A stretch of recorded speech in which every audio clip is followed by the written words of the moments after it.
انا نفسي حد في اللي طبعا احترامنا لجمهور الاهلي العظيم، نفسي حد يقول لي هو شاف الجون بتاع الاهلي لما دخل اول مره في نادي الوداد؟ حد شافه؟ احنا فوجئنا ناس بتصحى.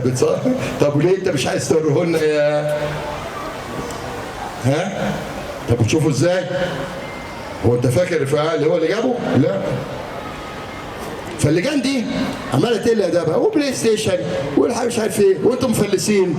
على الاقل ما خدناش من تركي الشيخ 228 مليون جنيه نعمل نادي وخدنا لنفسينا. هنا الشرف وهنا الامانه. وكون البلاغ بتاع تركي الشيخ اتحفظ، ده لو واحد فيكم يا جماعه شتم واحد او ضرب واحد بالقلم بسيط بيتسال في الاسم والنيابه. لم يسأل محمود الخطيب لا في اسم ولا في نيابه في البلاغ ده، انما احنا اللي بنتسال واحنا اللي بنتحبس واحنا اللي بنتعذب. فبلاش قله ادب عشان ايه؟ الرد سهل عليكم.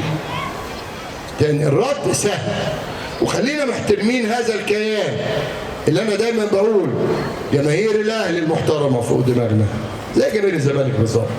شجع فريقك كما تشاء، انما 10 12 عيل، الواد ابو راسين والواد البيريل ده والعيل السفنه دول، هتقل ادبك هنجيب الواد الكبير بتاعك. حمامات سباحه مفيش جنيه نجيب كلور، فيخضر في بكتيريا. كل ده بسبب مين؟ ان محجوز على 100 مليون جنيه في بنك ومش عارفين نجيب بقيه الفلوس ندخل اي جنيه.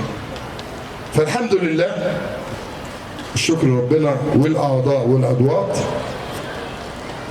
هذا التدفق الغير مسبوق ده عشمي في الاعضاء والعضوات، لان ده جماهيره اعظم جماهير في التاريخ واعضائه اعظم اعضاء في التاريخ.